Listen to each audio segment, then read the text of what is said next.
So welcome everyone on our 157th episode under Trends Literature series. Please do subscribe to our channel as you would see all these wonderful conversations as the one we are going to have today. It is our pleasure to welcome Dr. Dilip Amin today, all the way from San Francisco. He's the author of the book Hindu-Muslim Marriage, Difficulties and Reconciliations, published by Garuda Prakashan.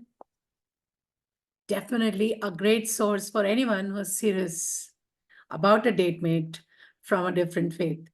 So welcome to you on our platform. It's such an honor and a pleasure to have you with us today. Yes, it's really my honor. Thank you for the invitation. Sir, your subject in the book has always been a point of intrigue in my mind, and who better to know about the topic than you. To introduce Dr. Amin, he's the founder of interfaithshadi.org and hinduspeakers.org. He's also the director of the Peninsula Multifaith Coalition,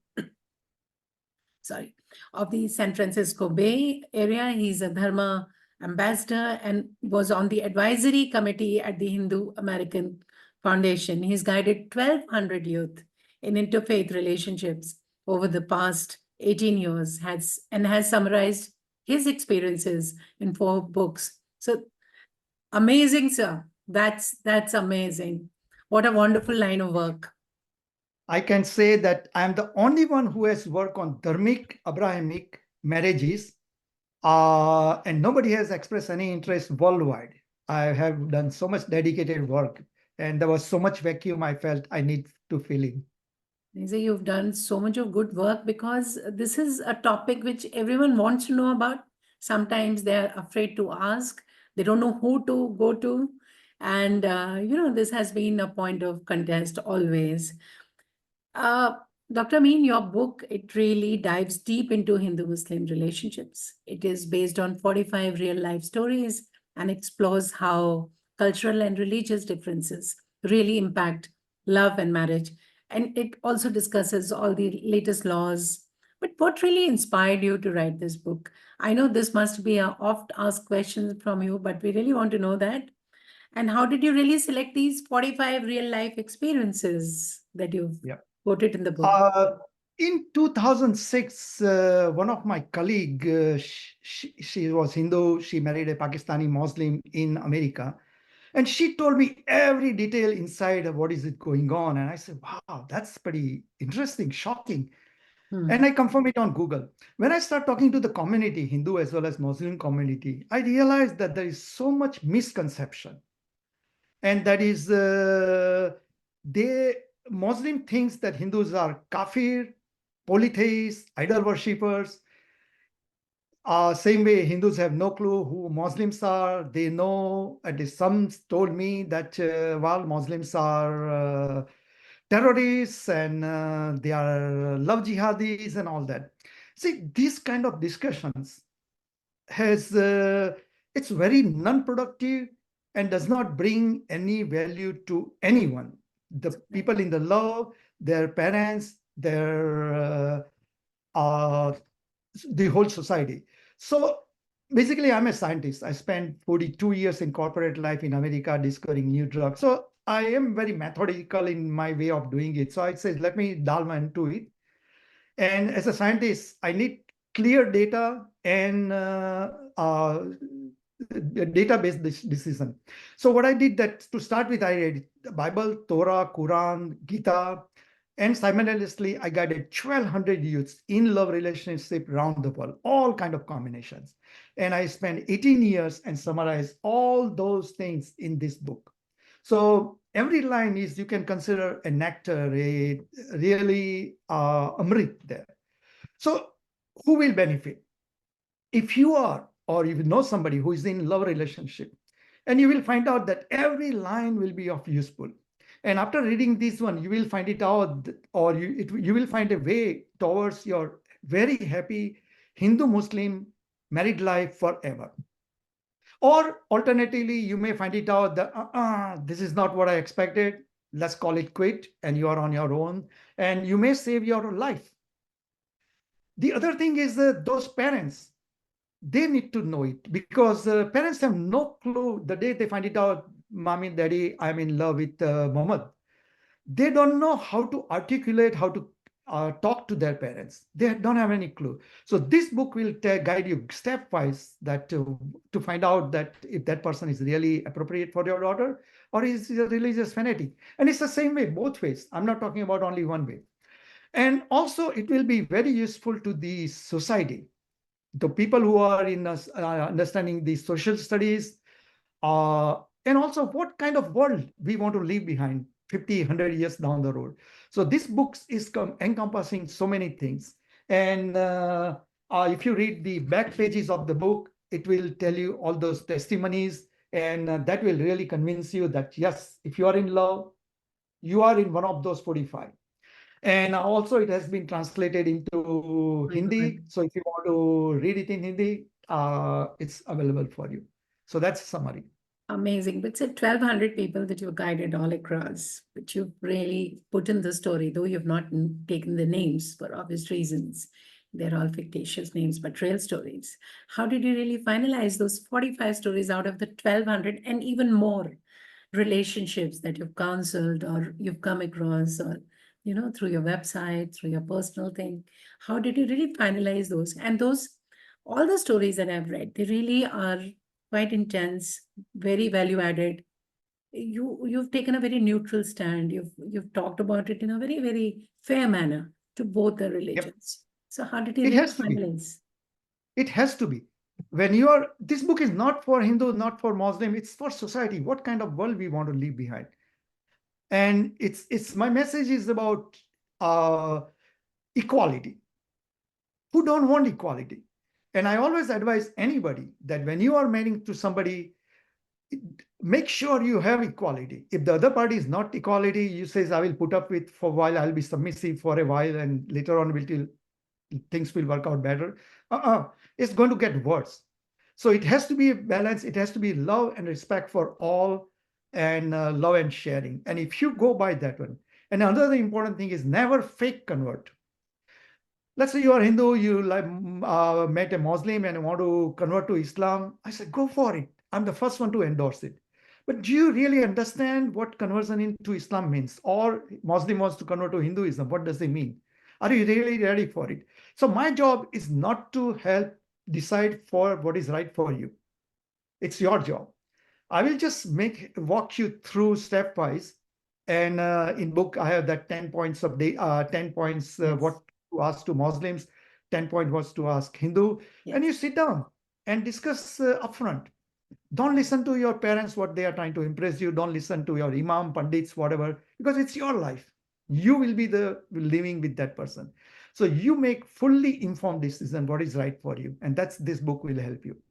And also Now, on your question, I did not answer that. How did I pick these 12? Yes, I have guided all kind of people. For example, some 10% of people coming from Malaysia, in Middle East, US, and all kind of combinations, Jew, Muslims, Jew, Christians, and atheists, and Parsis, and all kind of, and all different stages. So this is about Hindu Muslims. So I first pick Hindu Muslim couples, and more importantly, I picked, so I covers all the diverse kind of experiences, and that was the basis.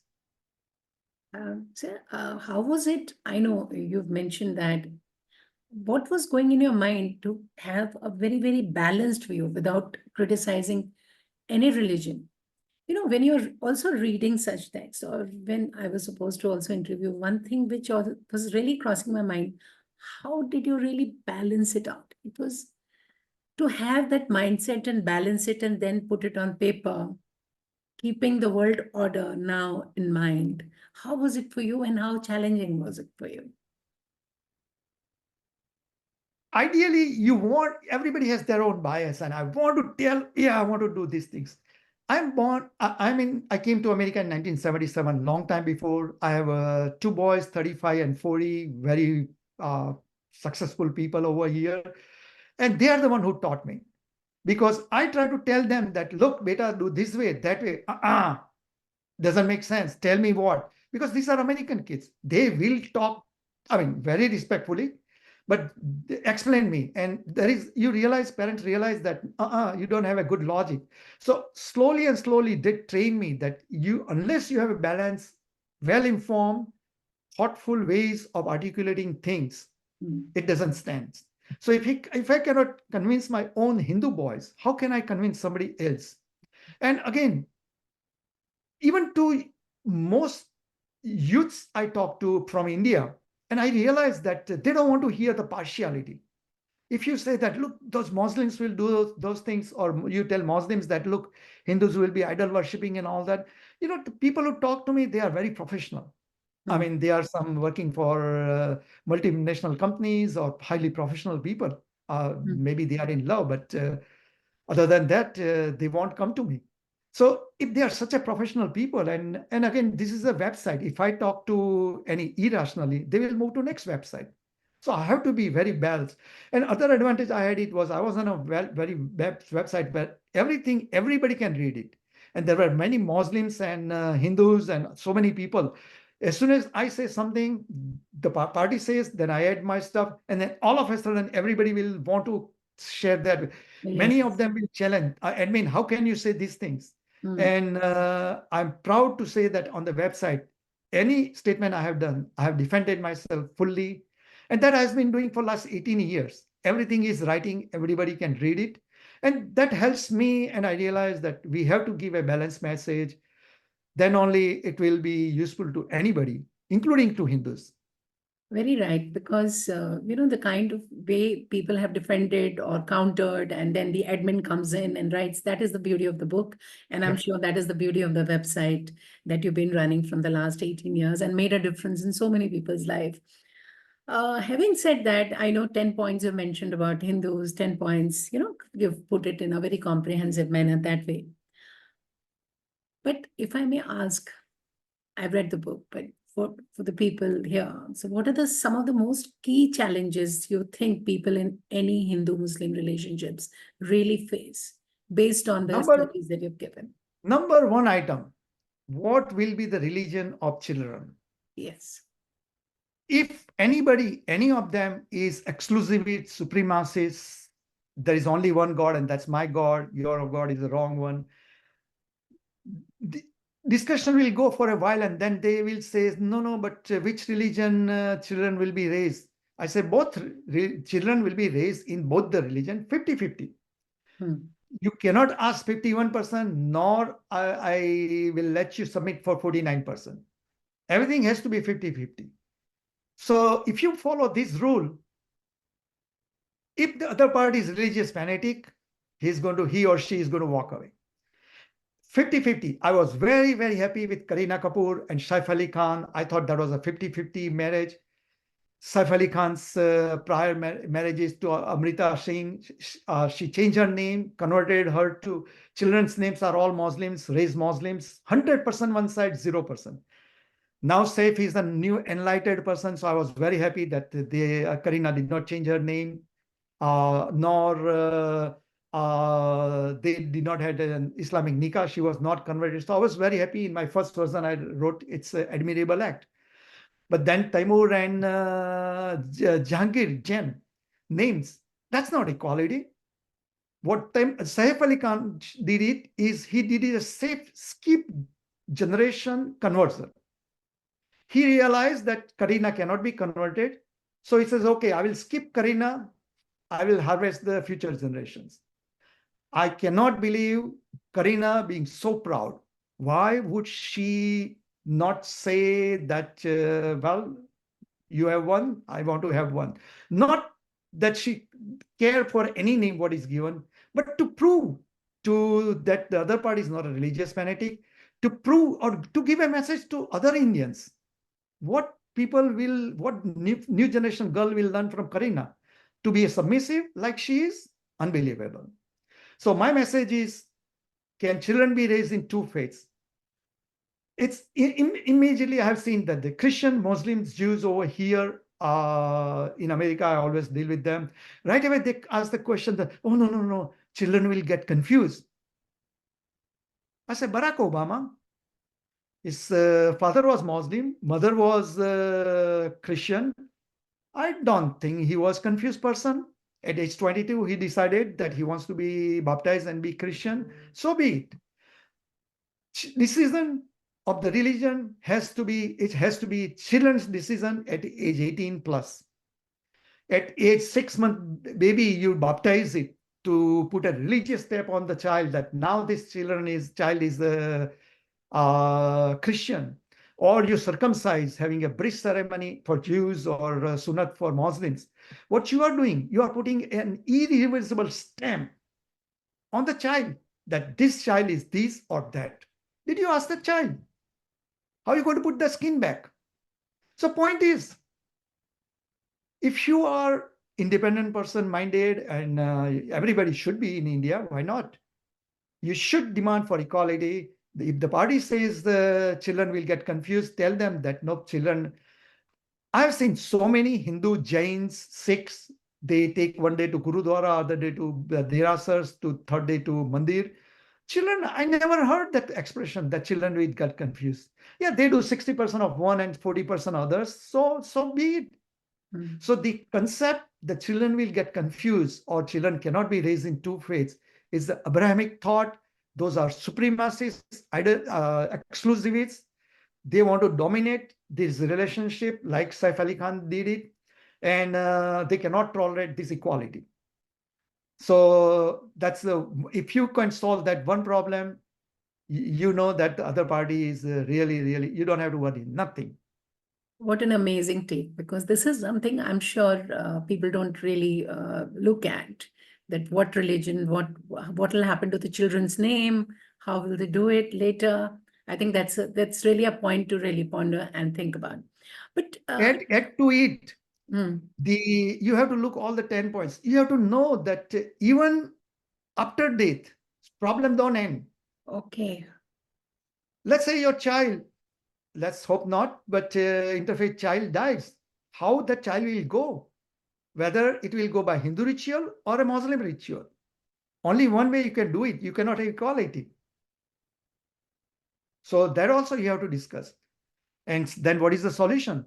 I say, just decide that I will just toss a coin, whatever comes out, children will go that way. That's equality. So problems are endless, but solutions also, if you are open-minded, if you are truly out to respect the other party, if you love the party more than your religion, then there should not be any problem. You can solve all kinds of problems. And if the other party is religious fanatic, why you want to bother even get the hell out of that relationship? So I'm listening to you, and I have one very important question. It's not about only Hindu-Muslim marriage that we're talking about here. We're also talking about, through your book, your book, I'm sure in some way will promote pluralism and social equality. What do you have to say to that? That's exactly the message of pluralism. My book title reads Share and Respect with Equality. So when two religions are together at your colleagues or like that, there is no reason to believe that the other party is some less, some sinner, some kafir, some, or even don't want to say that Muslims are terrorists. No, you cannot do it because there are wonderful people there and all kind of people. So you have to have an open mind, and you have to take time to understand the other party and try to best out of it. But at the same token, make sure you don't get fooled, because the other party could be con artist, maybe just talking rah, and then ultimately you find out that no, you are stuck. So you don't want to fool anybody, nor you want to be fooled. And that's the message of this book. And that's why if we do it, it will be so, we can, the future generation could be so much accepting to each other, and probably there will be less wars and less religious fights if we do it right. One thing I need to add to it is when you are in college dating and the person says, oh, rah, I will do everything. Actually, the Hindu Muslims or any relation, when you are on a college dorm, you truly believe in all those things, everything what I say. But the problem is you don't know your parents. You don't know your imam. You don't know your community. The pressure will come to you. As soon as you decide that I want to get married, immediately parents will start putting tremendous pressure, which you never even expected. So it's not that in college dorm you were fooling, you had good intention, but now you don't have a daring to speak against your parents. Now, once religious institutes get on it, they will break the whole hell freeze, get loose on you. Because, for example, in Catholic, not part of this book, but if you want to get married in a Catholic church, which I have seen many, if marrying in a Catholic church means you must sign a prenuptial agreement that children will be raised in Christian and will be baptized. There is no single Catholic church in the world will allow you to perform Hindu-Muslim, Hindu-Christian wedding inside the church unless you write this prenuptial. So Hindu will think, oh, how does it matter? I'll sign it. And the boy in college, he already promised, you just sign it. You can keep doing puja every day in your home. Just we two are, how does it matter? Wrong. Let's say 10 years down the road, marriage did not work out. You are in a divorce situation. You want your 3 children. You want all 3 children. Other party wants 3 children. You are in front of, let's say, American judge who doesn't understand Hindu-Muslim relationship anyway, but he just knows laws. And you says Hindu party, let's say, says that no, I have to have the 3 children. Muslim party will present the nikah nama, the contract, the conversion that they took the shahadat oath, and everything. They will put it in the court, and they will show it to the judge that look, the party was Muslim, Hindu party converted, meaning by choice, and it's a Muslim. I am Muslim, so children should be Muslim. So children should be raised only in the Islam. So I should get the custody. Most probably American judge will approve it. They says, yes, children should go to the Muslim side. Even the Hindu side takes it, they can put a stay order on the Hindu side that when the children comes, make sure there is no God's image in your house, because those are, according to Islam, it's idol worshipping. So they will enforce it. Is that what you want it? Important point is, if you don't fake convert. Why you sign for this shahadat, conversion to Islam? La ilaha illallah Muhammadur Rasulullah. La ilaha illallah, that's the shahadat. That means la ilaha illallah, meaning there is only one God. Agree, I will sign it. Muhammadur Rasulullah. Wait, why are you bringing Muhammad in this one? Why not Krishna? Why not Jesus? Why not nobody? So, nope, that's not what I endorse it. I don't believe it. Many times youths tell me that, admin, I don't care. I'm an atheist. I don't mind converting. So I said, what you are doing is you are making lies and deceptions foundation of your married life. You don't believe in Islam. You are converting, only faking it, meaning you are faking to the parents, Muslim side parents. You are faking to Muslim side imam who is doing his job. I mean, nothing wrong with it. I mean, and plus, more importantly, you are faking to Allah. You are lying. And when your married life is based on fundamentally on lies and deceptions, how you expect it to be happy one married life? And what will happen? Let's say you converted, and then you are going in the car. There is a car accident. You are no more. So Hindu parents take your dead body and ready to give a final rites. And the Muslim party comes and confiscates the body. I'm talking about in American law also. They can confiscate the body because the party did was Muslim, because you have the nikah nama, and they will put it in the grave, and you will be kicking in your grave box. So never ever lie. Be honest. Who taught you to lie and deceptions?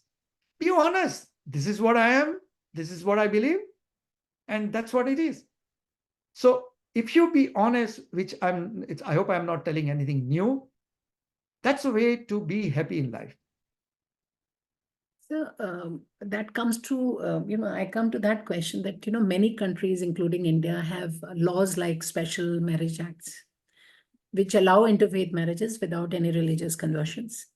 But do you think such laws are really effective in protecting the right of the interfaith couples? Yes, those laws are definitely helping. I have extensively covered in my book those laws from Israel, Malaysia, India, Western countries, and all that. Special Marriage Acts definitely helps a lot. And again, I go back to the example of Kareena Kapoor, Saif Ali Khan. Yes, it helped them.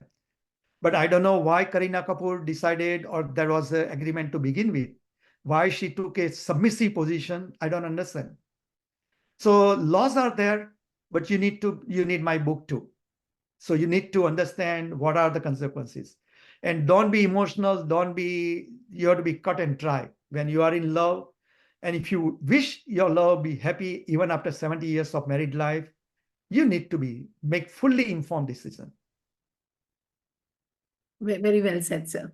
Given the global rise in religious polarization, do you really see a need for maybe international human rights organizations or perhaps governments to intervene and ensure that the rights of the interfaith couples are protected? How do we ensure that? The thing is, interfaith couple, they are adult. So whatever they want to do it, how can government enforce it? Kareena Kapoor, she married, and unless she comes out and complains that Saif fooled me, I did not want both the names. I mean, government has nothing to do with it. You are an adult. So I think it's a responsibility lies on the youths in love, and more importantly, lies on parents. When your child is 5, 10 years old, from that point, you should start systematically assuming, if you are Hindu, assuming that how you will handle the day when your son or daughter is in love with the Muhammad or Aisha. Same thing, Muslim counterweight. So it's a responsibility goes on individual, responsibility goes on the parents. Yes, community job is to support, government job is to support if there is any issues. And a guy like me, I'll be always happy to provide all guidance, everything I have done, 100% free. I never charge a penny to anyone. So definitely reach out to me. I'll be more than happy to help you out. And only thing I hope for is, and only reason I'm doing it, that in your married life, when you're 70 years old, having a cup of coffee and enjoying, I talked to that guy. He made a lot of sense. That's only I'm hoping for. And I'm sure they will come back to this YouTube video that we have today and take it as golden nugget and definitely read the book also. But all the stories that you've had, any personal story that you remember that you've guided the person and they've gone back, not doing or not, not really paying any heed to your suggestion, and then coming back and regretting that yes, we should have. Yes, there is a one case was there that it was a Hindu girl, Brahmin girl. She was in love with a Muslim, and we keep on going discussions. 6 months keeps on going on and on. It's the stories in the book, and that is she says, I says, how about talak and all that? What will be situation? She says, talak. This guy, he's my real love, and he will never give me talak. So one day he says, his sister something. I say, wait, why don't you talk to your boyfriend? Because you are open-minded Muslims. So ask that, what if your girl, Muslim sister is in love with a Hindu boy? Can we support her? Or what are your views? Ask. And then she says, okay, I'll get back to you tomorrow. So she came back tomorrow and she told me that, I kicked that guy out of my relationship. I said, wait, what happened? He says, if my sister, Muslim sisters, date a Hindu, I will kill her. Oh my God. And she says, on one side, he's telling me I'm an open-minded and he does not have dating a Hindu, but he does not have respect for choice of his own sister. I cannot put up with it. There are so many other examples there you will see on book. And yes, it's definitely, there are issues there. and I hope people listen to me beforehand. And how about writing this book? I mean, how did you approach Garuda, or you've been working? I mean, you've been publishing books through them, and you are in San Francisco. How did the whole process happen? How did Yeah, good point. First of all, writing, I'm a scientist. I have 7 patents and some 35 publications. So writing is my passion. Yes. And while writing this book, I did the same thing. Do I have the data? Every statement has to be supported with this Yes. evidence. I cannot just write it. I have to stand behind. I published this book in 2017, Interfaith Marriage-Share and Respect with Equality. So this covers all different faiths and all that. And that was in 2017. The demand was high for, and also I wrote a lot more new things. And that's why I wrote this Hindu-Muslim marriage book. I reached out to Garuda, and I wanted to publish it in India, via India, because the first one was in US, Canada. I wanted to put it in India because I want the Indian customers to get more focus. And that's why then I followed up with Hindi and Bengali and Malayalam translations are going on. So how was the process of maybe, how much time did you really take to kind of, from the concept to writing? How much time was it for you? And how difficult is it if a writer sitting in US wants a publication in India? But I know Garuda Prakashan have been publishing all very, very meaningful books, which make a difference. So Garuda did excellent job. I'm very happy with it. And that's why I'm going with the second book, actually considering 2 more books with them too. They have a good team there. I provide the things. And on internet, these days, there is no issue. It's a seamless process, no problem. okay. And I highly recommended Garuda. I'm very happy. it's very nice. I've been covering a lot of authors by them, and every time there's a different topic that we touch, and it's really, very beneficial for, to take out such books for people out there. So one last message through your book, through this, that you would like to convey to people. It's definitely a very easily readable book. You can read it in one shot, and it is very knowledgeable, everything. But from your author's point of view, what will you like to tell people about it more than what we've discussed, or perhaps something else? Correct. Just in life, anything you do, let's say you want to take a trip to someplace, you need the roadmap, you need a clear idea, and you need clear where you're going to stay, whether that person has a good review or not, that hotel has a good review and all that. So it's the same logic apply here. Yes, it's interfaith love. It's a love there, and love don't let you do many times logic. You think that it's bad, but you will get over it. No, remove this your lust and your thinking process. It has to be very clear. And read my book. When you read it, you will realize that I'm not a biased way. It's putting you balance, complete package from all different angles. The scriptures, laws, what the community thinks, what individual thinks, what are the general guidance about it. So when you read it, you have a complete picture. And whatever that 200 pages will make your life really, it will be a make or break. That's my message. Thank you so much, Dr. Amin, for having a conversation with us. I'm sure it will start a lot of conversations. There'll be a lot of people who will introspect. And as you say in the book, most of the marriages do break within maybe 6 months of it being finalized, because people go through the process. And you've always maintained in the book that you are 2021, go take your time, think about it, give it a thought. So you've been very practical in your approach. And that is one thing which I've really liked in your writing and the book. But all the same, thank you so much for being here. No, thank you. And India, definitely take your time to read through and make fully informed decision. It's your life. Don't ruin your life just because you did not read the book. Thank you. Thank you. Thank you, sir. Have a good day. Thank you. Yeah, thank you.